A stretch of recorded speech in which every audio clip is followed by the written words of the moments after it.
Let's crack on with tonight's big interview. And we're returning to this week's local election results. And while there are plenty of ways to look at the numbers, one thing seems to be clear. It's not been a great week for the Tories. Even Albion and Corner admits that. The Conservatives have lost over 400 council seats, while Labour won the Blackpool South by-election on a huge swing of 26%. Time for the Tories to call an election, or maybe even change leader? Well, here to discuss this one is Dame Andrea Jenkyns, the Tory MP for Morley and Outwood. Good evening, Andrea. Thank you very much for your company, as ever. Andrea, I want to know your reaction to Andy Street, the vote in the West Midlands. There been a recount for the mayoralty there, and actually we're being told that it's very close and that Andy could indeed lose.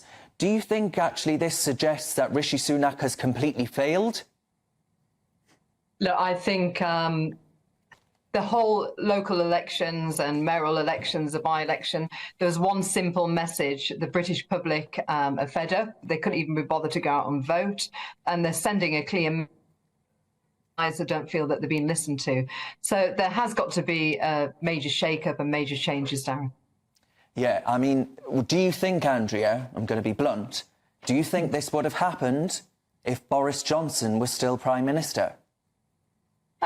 No, I mean, Boris had an amazing way of connecting with the public. And this is why I said, actually, on one of your GBNews shows yesterday, that I would bring Boris back and to make sure he's front and centre of the general election campaign. I'd give him a chance to have a seat as well. Because I think it's evident now, as you know, Darren, I was one of the first to put my letters in last November, but colleagues are not shifting on this whatsoever. And so I think that we've got to be pragmatic. We need to actually take the fight now to Labour, because, I mean, we've seen in some of these seats we should have won the North Yorkshire mayoral campaign. Yeah. And I understand it wasn't the best election campaign, though, but that's by the by. And for Labour to win in seats like this because people are disenfranchised, it's quite frankly, it's frightening. And so I think we need to take the fight back now to Labour, because to me, they are just like the SNP, the two sides of the same coin. And all this fake patriotism of putting flags everywhere and putting flags in old posters of trains, trying to make it romanticize what they are like. But we all know what socialists are like. They're going to bankrupt the country. We know what Starmer's like regarding the EU. We've seen this week what they said, what they will do with illegal migration. And it's a danger now. So I would like to also somehow, I don't know how we're going to do this, Darren, but we need to re-engage the right together. That includes Farage, that includes the Reform Party. We cannot have a Labour government. They will destroy our country. Andrea, before I bring in the others, I just want to ask you a question of a topic that we've been raising on this very show, which is the rise of religious sectarianism. Now, in parts of the world, some parts very near to where you are right now, that is becoming a real electoral problem for the Labour Party. Do you see this becoming more serious?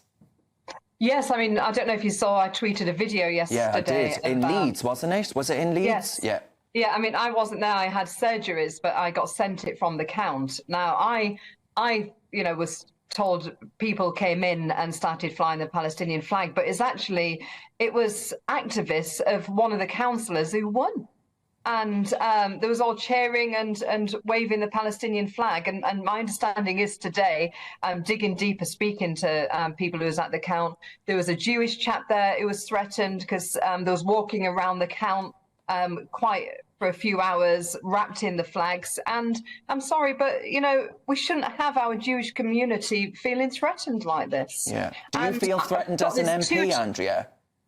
Well, I mean, the thing is, do I feel threatened as an MP? I think I'd be lying if I said every MP doesn't feel threatened. I mean, look at the email I got just a few weeks ago, which said about my 7-year-old son and the want us to be killed, him and I, by Hamas. So I've got CCTV on my home, Darren, and I can't say that we MPs, we don't feel uncomfortable and feel threatened. Of course we do. But we cannot be silenced by anybody, Darren. This is about sticking up for British values. This is about there's no tolerance, and it's a two-tier policing system. Why is it right for one group to behave in another way, but not right for another group? I'm sick of it, Darren, and we've got to put a stop to this. Well, I agree. And Andrea, if there's one thing I know about you, it's that you're not going to be easily silenced. But I want to bring in Albiam and Corner now. Andrea, you're not the only MP that's recently spoken up about the threats that they face. You know, my friend Steve Baker recently uploaded a video of him being basically harassed on the streets in Buckinghamshire. Do you think it is time now that MPs had 24-hour security following them around all the time? Sorry, my puppy is chasing. Stop it, girls. Chasing around the room. I think that no, I don't, because the threat is not there constant. And can you imagine that cost of taxpayers' money? I think we need to be more vigilant.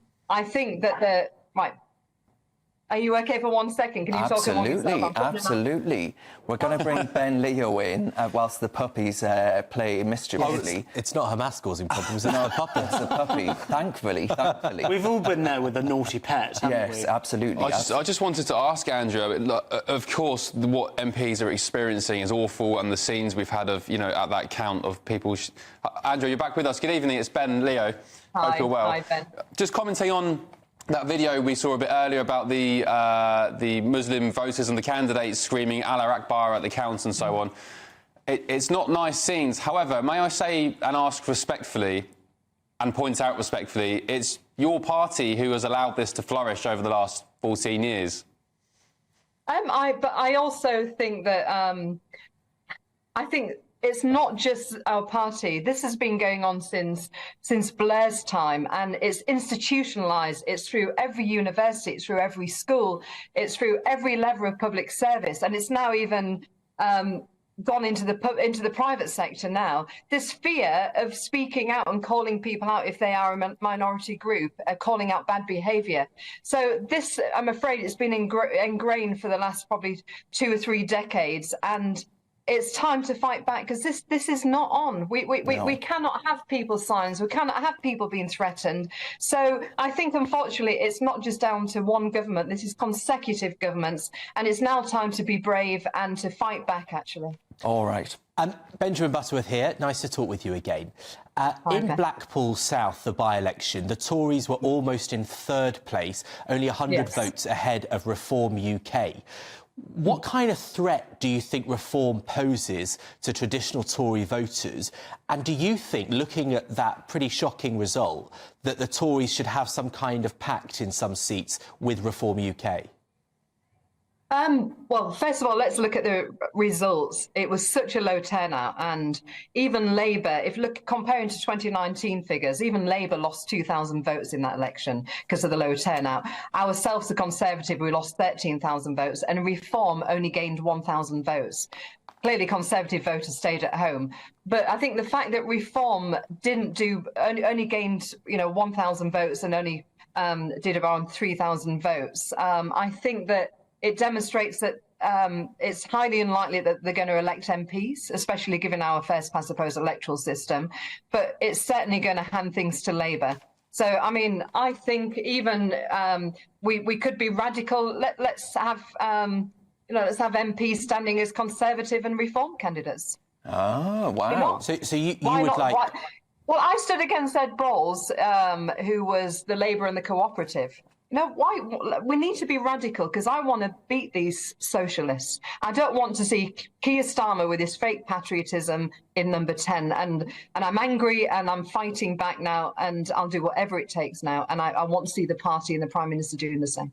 So looking at what's happened, you think that if Reform probably aren't going to get MPs, you say that, but they might stop Tory MPs being returned. So you think there should be an agreement in those scenarios where that could happen with Reform and the Tories? Yes, definitely. Yeah, but I mean, I'm not saying the party will do that, but this is just one of my suggestions, one of my many suggestions for what it's worth. All right. But why not? We need to unite the right. We've seen the left, and the left is splintered now because of the Muslim vote going elsewhere or voting for fringe parties. We've seen Galloway this week saying he's going to put a candidate in every seat. It's going to get very dirty, isn't it? Yeah. Fleur, what would you like to ask Andrea? You've got a question. You're champing at the bit. Well, we've just been discussing the Stella Creasy's amendment to the Criminal Justice Bill, and they've announced the date for the vote will be the 15th of May. So will you be voting against these extreme measures? Oh, completely. Oh, my gosh. I'm a mother, and I think it's awful. I do think it's murdering a child. I'm sorry, but I do. And to me, I think our British laws are too liberal on abortion. I put it down to 12 weeks. You know, when you have your first scan, you see if the baby's okay. I put it down to 12 weeks, personally. I understand it's going to be a free vote, and we can vote with our conscience, and I'll certainly be doing that. Dame Andrea, one quick question from me again. Ben, have you spoken to Boris in recent days? I spoke to him last week, and I often exchange... Not since the results? No, it's been a mad few days, so I haven't, I'm afraid. All right, Andrea, we'll leave it there. Thank you very much for your time, giving up your Saturday evening. That's Dame Andrea Jenkyns there. Right, now... well, I thought we covered quite a lot of ground there. She's one of the last few remaining Conservatives in the Conservative Party, and if the party was full of more people like her... I'm assuming that you were sort of wanting to climb up the wall when she mentioned a pact with reform. Do I think the Tories need a pact with reform? No, I don't think the Tories need a pact with reform. But what I think the Conservatives need to do is talk about the record that Rishi Sunak has in a more positive and unifying way, and we need to get behind the Prime Minister and stop all of this silly infighting. Because I think, OK, you have a pact with reform, but then you just irritate all the One Nation Conservatives, and then that might cause as many losses as you would get gains from reform. The One Nation Conservatives need to leave. They're the problem, not reform. All right. Because they're not Conservatives. But can I just say, there you have someone who was a senior MP in recent times in the Tory party saying that they need to team up with an opposition party. I think that's quite a remarkable statement, and it shows the depth of division in the Tory party.